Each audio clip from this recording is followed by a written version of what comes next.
Welcome to జనం కోసం journalism news. Ganapuram మండలంలోని Mahatma Jyotirao Phule model school, junior college, Kasturba Gandhi school మరియు ప్రాథమిక ఆరోగ్య కేంద్రంను సందర్శించిన భూపాల్పల్లి మాజీ ఎమ్మెల్యే గండ్ర వెంకట రమణారెడ్డి, వరంగల్ జిల్లా జెడ్పీ మాజీ చైర్పర్సన్, భూపాల్పల్లి జిల్లా బీఆర్ఎస్ పార్టీ అధ్యక్షురాలు గండ్ర జ్యోతి మరియు మండల బీఆర్ఎస్ పార్టీ నాయకులు ఈ సందర్భంగా వారు మాట్లాడారు. ఈ రోజు మొగలపల్లి మండలంలోని మహాత్మా జ్యోతిరావు పులే మరియు కోరికిశాల గ్రామంలోని కస్తూర్బా గాంధీ బాలికల విద్యాలయాలను సందర్శించిన భూపాల్పల్లి మాజీ ఎమ్మెల్యే గండ్ర వెంకట రమణారెడ్డి మరియు వరంగల్ జిల్లా జెడ్పీ మాజీ చైర్పర్సన్, భూపాల్పల్లి జిల్లా బీఆర్ఎస్ పార్టీ అధ్యక్షురాలు గండ్ర జ్యోతి మరియు బీఆర్ఎస్ పార్టీ ప్రజాప్రతినిధులు, నాయకులు, కార్యకర్తలు తదితరులు. ఈ సందర్భంగా మాజీ ఎమ్మెల్యే గండ్ర మాట్లాడారు. ఈ స్కూల్లో పర్మనెంట్ గా ఒక ఎలక్ట్రీషియన్, వెల్డర్లను నియమించాలి. అదేవిధంగా నీటి సమస్య తీర్చడం కొరకు బోర్లు వేయాల్సిన అవసరం ఉంది.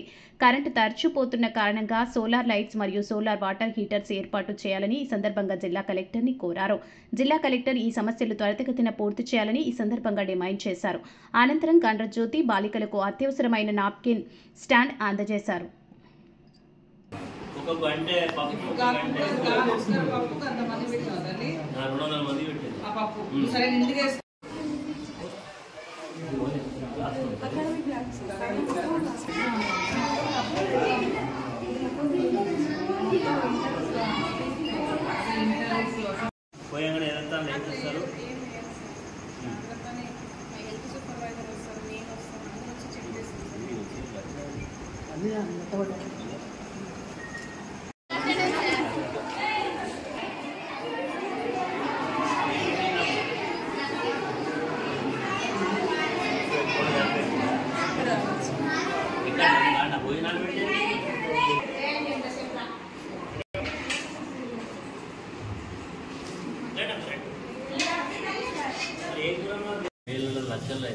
బోర్డు పోయింది, కొత్త బోర్డు పెట్టి ఇప్పుడు అది కూడా ముక్కుంటాడు, తెలవకుండా పెట్టి చేయగలుగుతారు. కాకైతే అనవసరంగా మీరు ఇబ్బందులు పడతారు, మా పిల్లల జీవితాలు.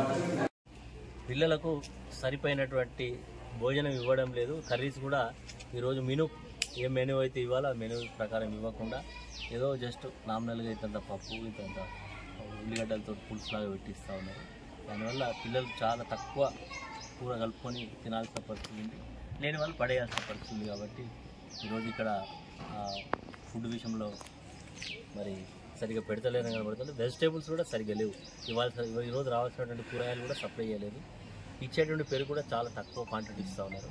కాబట్టి దీని విషయంలో కూడా డిస్ట్రిక్ట్ కలెక్టర్, ఇక్కడ ఎవరో కలెక్టర్ గారు కూడా ఈ హాస్టల్కు ఇన్ఛార్జీని పెట్టడం జరిగింది.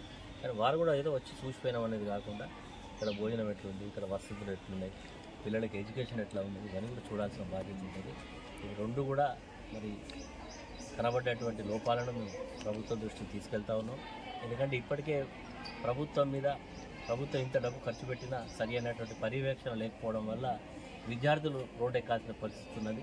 నిన్ననే మరి జోగులాంబ జిల్లాలో విద్యార్థులు రోడ్డెక్కి కలెక్టర్ గారు కలిసేదానికి వెళ్ళిందంటే సమస్యలు ఎంత తీవ్రంగానే కనబడతా ఉన్నాయి. అదేవిధంగా చాలా స్కూల్స్లలో ఫుడ్ పాయిజన్ అవుతూ ఉన్నాయి. మరి చాలా రకాల ఇబ్బందులు ఎదుర్కొంటూ ఉన్నారు. కాబట్టి అన్ని తక్షణమే వీటన్నిటి మీద దృష్టి పెట్టాలి అవసరం ఉందని సందర్భంగా ప్రభుత్వాన్ని కోరుతాము.